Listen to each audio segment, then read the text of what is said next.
Hello बच्चों, welcome to my YouTube channel science लिटिकल निशा सालवी।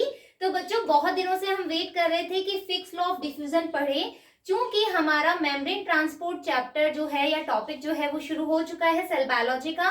तो फिक्स लॉ ऑफ डिफ्यूजन जो है ये कहते हैं ना नींव की ईंट है, क्योंकि डिफ्यूजन है तो कौन से लॉ पर जो मॉलिक्यूल होते हैं वो डिफ्यूज होते हैं, एक्चुअल में हमें वो पता होना चाहिए, हाँ या ना। देखो, जब तक आपको कोई भी आप कार्य करते हो और बिना नियम कायदे के वो चीजें चले तो इट्स नॉट गुड ना। एम आई राइट? हर चीज के एक नियम कायदे होने जरूरी है, हाँ या ना। फॉलो करे ना करे वो एक अलग बात है। तो इसी तरीके से जो डिफ्यूजन है, जो विसरण है, उसके लिए भी हमारे पास एक लॉ है जिसको हम कहते हैं फिक्स लॉ ऑफ डिफ्यूजन। तो जो फिक्स लॉ ऑफ डिफ्यूजन है बच्चों, वो सबसे पहले ये फिक्स लॉ कैसे बना, ठीक है। तो ये हमारे एक साइंटिस्ट है, साइंटिस्ट का नाम था अडोल्फ फिक्स। क्या नाम था? Adolf fix. लिख देते हैं अपन, अडोल्फ फिक्स जो थे उन्होंने 1855 में 1855 में ये एक नियम निकाला, ये एक लॉ निकाला, किसके लिए? कि जो अपने जो मॉलिक्यूल्स होते हैं वो सॉल्वेंट में होते हुए कैसे जाते हैं, ठीक है। गैस में कैसे फ्लो करते हैं, लिक्विड में कैसे फ्लो करते हैं, और यही लॉ जो सॉलिड अपना एनवायरमेंट हो या सॉलिड मीडियम हो उसमें कैसे डिफ्यूज करेगा, इसी आधार पे उन्होंने एक नियम बनाया। अब आप ये सोच रहे होंगे कि मैम ये डिफ्यूजन वाला लॉ जो है हमें क्यों पढ़ना पड़ रहा है। देखो बच्चों, कभी कभी क्या है कि क्वेश्चन आ जाता है कि फिक्स लॉ ऑफ डिफ्यूजन, या मान लीजिए कि हमारा एक क्वेश्चन आ गया कि हम कोई चीज है इसको फ्लो करा रहे हैं निर्वात में, तो उसका डिफ्यूजन रेट क्या होगा, है ना। उसमें हमें ये काम आएगा। यदि तुम्हें बोले कि कोई भी हमारा मॉलिक्यूल है, ए मॉलिक्यूल है, उसका तुम्हें डिस्टेंस निकालना है कि कितने डिस्टेंस पे वो ट्रेवल करके गया, और जो हमारा माध्यम है वो है हमारी गैस, तो वो डिफ्यूजन हमें निकालना है उस मॉलिक्यूल का कि वो हवा से होता हुआ या गैस से होता हुआ कितने टाइम पीरियड में डिफ्यूज कर रहा है। तो आपका जो CSI नेट का पार्ट 3 है, सेक्शन C है, जो उसके अंदर आपके इस तरह के क्वेश्चन आते हैं जो बहुत ट्विस्टेड होते हैं, लेकिन यदि हम ये लॉ समझ लें तो it's can be very easy, बहुत इजी हो सकता है। तो हमें क्या करना है, आज का जो हमारा टॉपिक है, मेन मुद्दा है बात करने का, वो क्या है, जो फिक्स लॉ है वो एक्चुअली काम कैसे करता है। तो आइए देखते हैं। सबसे पहले फिक्स लॉ ऑफ डिफ्यूजन क्या है, ठीक है। Fix law, movement of solute, यानी कि जो सॉल्यूट है उसका मूवमेंट, यानी कि हम इस तरीके से चल रहे हैं, हम इस तरीके से चल रहे हैं, हम बोले तो जो हमारा मॉलिक्यूल है उसके बारे में हम बात कर रहे हैं। तो movement of solute bye diffusion, विसरण विधि के द्वारा, यदि कोई सॉल्यूट का हमें क्या देखना है, मूवमेंट देखना है, is always from higher to lower concentration.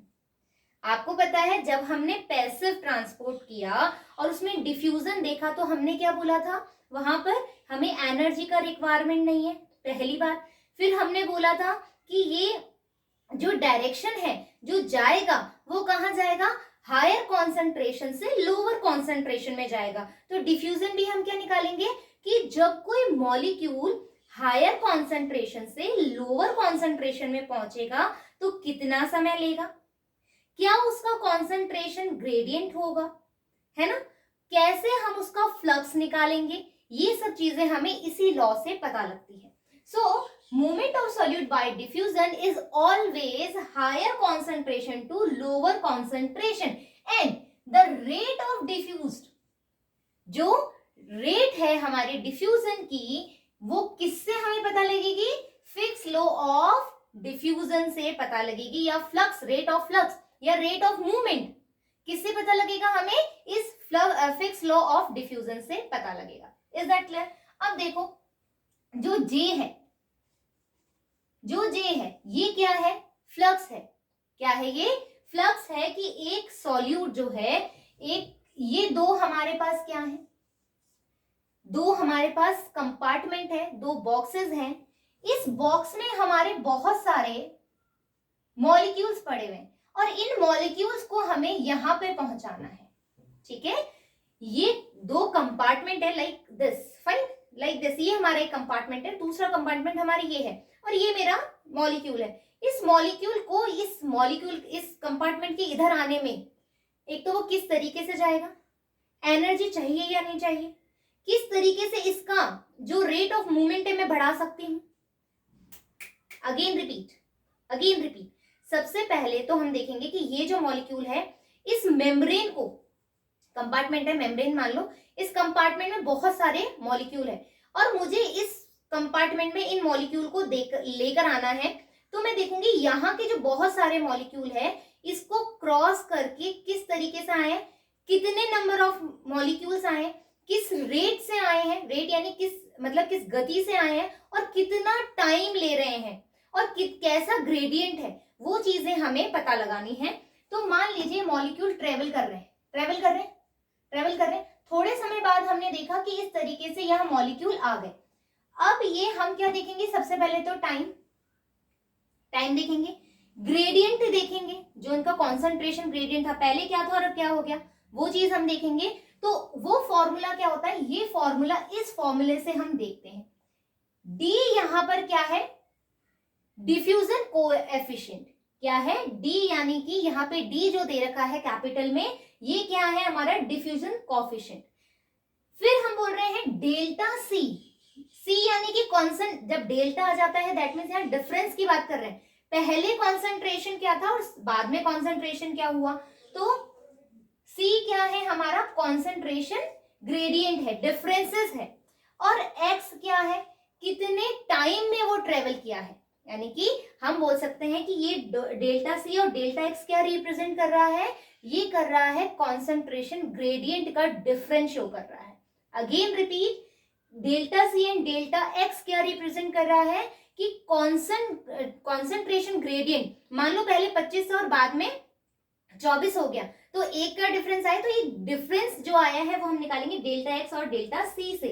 ये और जो जे है मैंने बताया flux per unit of area, मतलब पर्टिकुलर पर एरिया में जो फ्लक्स हो रहा है, जो मूवमेंट हो रहा है मॉलिक्यूल का, उसको हम किससे रिप्रेजेंट करते हैं, इस जे से। डी से करते हैं डिफ्यूजन कोएफिशिएंट है ये, सी क्या है, कॉन्सेंट्रेशन डिफरेंसेस है।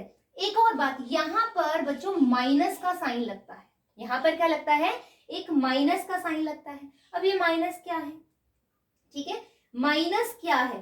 एक और बात, जो डेल्टा एक्स है बच्चों, यहां मैंने लिख रखा है डेल्टा एक्स जो है वो बताता है डिस्टेंस। अब कंसंट्रेशन ग्रेडियंट कब बनेगा, जब डिस्टेंस हमें पता लगेगी। भैया ए पे खड़ा था और बी सिरे पे पहुंच गया, तो डिस्टेंस भी तो मेजर करना पड़ेगा, तभी तो हमारे पास फ्लक्स आएगा प्रॉपर। आई बात समझ में। तो यहां पर एक माइनस का निशान है, ठीक है, ये माइनस क्या है, ये माइनस क्या है ये मैं बताती हूँ। एक बार बच्चों यहां तक का स्क्रीनशॉट ले लो, क्योंकि मैं ये रफ करूंगी, आगे आपको बहुत अच्छी वाली चीजें बता रही। डन, क्लियर, अब आ जाओ।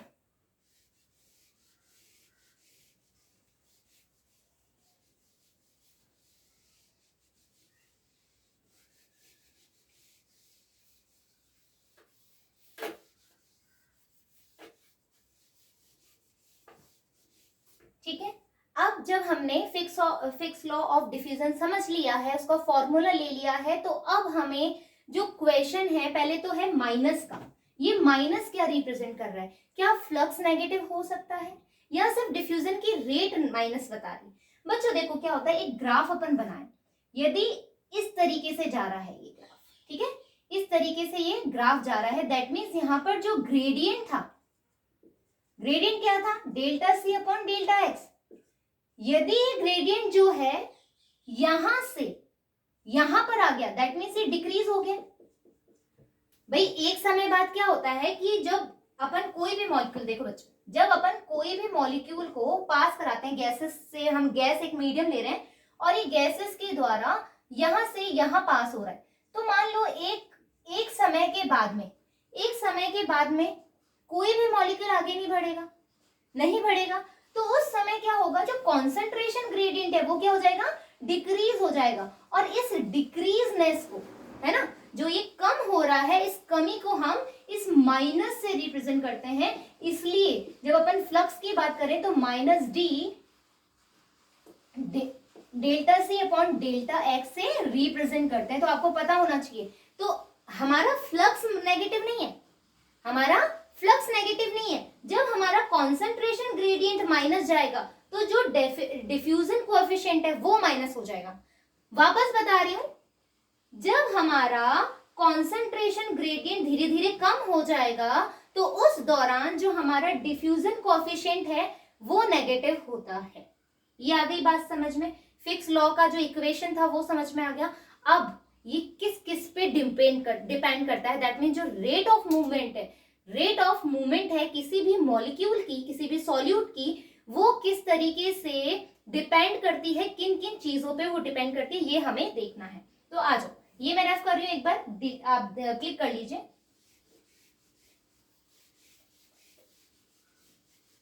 ठीक है, अब क्या हुआ, देखो जो जो चीजें हमें डिपेंड करने की है तो हम बनाते हैं इस तरीके से।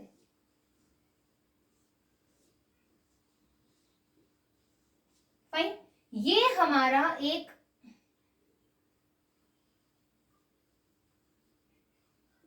ठीक है, ये हमारा एक कंपार्टमेंट है, इसकी वॉल ए है और ये वॉल बी है। यहां पर अपने पास बहुत सारे मॉलिक्यूल्स हैं। अब हमें क्या करना है, इन मॉलिक्यूल्स को यहां पर डिफ्यूज कराना है। ठीक है, यहां पर इसको डिफ्यूज कराना है। तो एक बात बताओ, मान लो कि हमें ए से बी प्लेस पे जाना है और बीच में हमारा एक बैरियर है ना। फाइन, ये एक बंदा है, ठीक है, ये इस बंदे को इस वाली लाइन पे पहुंचना है और बीच में ये इतना बड़ा एक बैरियर रखा है। ठीक है, इतना बड़ा बैरियर रखा है, तो इस बंदे को इसको जंप कर इसके अंदर चलते हुए जाना हो तो आपको पता है इसका जो टाइम होगा वो बढ़ जाएगा, टाइम बढ़ जाएगा ना, ट्रैवलिंग का टाइम बढ़ जाएगा। और यदि बात को सुनने और समझने की कोशिश करो कि क्या कहना चाह रही हूं आखिर में, ये एक बंदा है, इसको इस पर्सन को इस वाले छोर पे पहुंचना है और बीच में इतना बड़ा फासला है। जैसे यार सबसे अच्छी इजी सी बात बताती हूँ, नदी है, नदी को पार करके दूसरे विलेज में जाना है, तो अब ये नदी में तैर के जाएगा, बहुत बड़ा वक्त लग जाएगा। और यदि मैं इस नदी पे पुल बना दूं तो, पुल अब मैं ऐसे बनाऊंगी सॉरी क्योंकि बंदा अपना यहाँ खड़ा है, और इस पुल पे चढ़ के जाएगा तो कम समय लगेगा। क्या हुआ, तुमने थिकनेस कम कर दी, क्या तुमने थिकनेस कम कर दी। यानी कि मैं इसकी बात करूं तो सबसे पहले यदि इस मॉलिक्यूल ए की, और सॉरी मान लो ये मॉलिक्यूल कोई एन लिख देती हूँ मेरे नाम से, मान लो ये कोई मॉलिक्यूल एन है और इस मॉलिक्यूल को इस बी वॉल पे जाना है, तो एन मॉलिक्यूल को जब यहां पर पहुंचना है तो मैं क्या करूं, यदि इसकी थिकनेस कम कर दूं, थिकनेस को कम कर दूं तो इजीली, अब कैसा डायग्राम बना दूं मैं, ठीक है, ये थिकनेस कम हो गई, पहले देखो कितनी बड़ी थी थिकनेस, कितनी मोटी थिकनेस थी, है ना, अब थिकनेस कितनी रह गई, इतनी, तो ये आराम से जल्दी से बी पे पहुंच जाएगा, मतलब एन फटाफट से यहां पर आ जाएगा। तो मैंने क्या करा, पहला काम क्या करा, थिकनेस से मैं रेट ऑफ डिफ्यूजन बढ़ा सकती हूँ। बिल्कुल सही बोला, रेट ऑफ डिफ्यूजन कैसे बढ़ा सकती हूँ, इस थिकनेस को कम करके, पहली कंडीशन। दूसरी कंडीशन क्या है, स्क्रीनशॉट लेते जाइएगा, आगे चल रही हूँ। एक कंडीशन मैंने ये बोल दी, दूसरी कंडीशन देखो, अब थिकनेस हमारी जो हमने कम करी वो ही रहेगी। ठीक है, थिकनेस हमने जो कम करी है वो ही रहेगी। अब देखो मैं क्या कर रही हूं, ये जो सरफेस एरिया है, यदि ये सरफेस एरिया, ठीक है, ये सरफेस एरिया में बढ़ा दूं तो रेट ऑफ डिफ्यूजन बढ़ेगा। कैसे बढ़ेगा, देखो मान लो ये दीवार इतनी बड़ी कर दी मैंने, अब इस दीवार पे कितने सारे मॉलिक्यूल हो सकते हैं, तो जितना मॉलिक्यूल होगा उतना प्रेशर भी लगेगा, जितना मॉलिक्यूलों को दबाव बढ़ेगा, जैसे देखो एक कमरा है छोटा सा, पहले उसमें 2 ही जन रहते थे तो आराम से रहते थे, मान लो उसमें 10 जने रख दें, 10 जने एक दूसरे को धक्का मुक्की करेगा और वो गेट से उसको बाहर निकालने की कोशिश करेगा, एम आई राइट, है ना। एक रूम है, पहले 2 बंदे थे तो ठीक है रह रहे हैं आराम से, लेकिन यदि 10 बंदे उस कमरे में भर दो और रूम बहुत छोटा है तो 10 बंदों में क्या होगा, लड़ाई झगड़ा होगा और एक ना एक को वो बाहर निकालने की कोशिश करेंगे, जितना जल्दी वो बाहर निकालेंगे। तो ये भी क्या कर रहे हैं, यहाँ पर बहुत सारे बंदे हैं तो वो इसको क्या करेंगे, बाहर निकालने की कोशिश करेंगे, और यहां से जब ये बाहर जाएंगे तो इनका जो ट्रेवलिंग टाइम है वो कम हो जाएगा और रेट ऑफ डिफ्यूजन बढ़ जाएगा। आ गई बात समझ में। तो सेकंड ऑप्शन मैंने क्या रखा कि सरफेस एरिया मैंने इंक्रीज कर दिया, थिकनेस मैंने सेम रखी, मतलब जो कम करी थी वो वाली थिकनेस रखी और सरफेस एरिया बढ़ा दिया, तो उससे क्या हुआ, मेरा रेट ऑफ डिफ्यूजन बढ़ गया। आ गई बात समझ में। इसी के अलावा ये वाला पॉइंट बोला, ये वाला पॉइंट बोला। तीसरा पॉइंट मैंने क्या बोला, प्रेशर। प्रेशर बोला 10 बंदे थे, जितना पहले था, पहले 2 बंदे थे बाद में 10 बंदे हो गए, तो प्रेशर P1 और P2 ले सकती हूँ।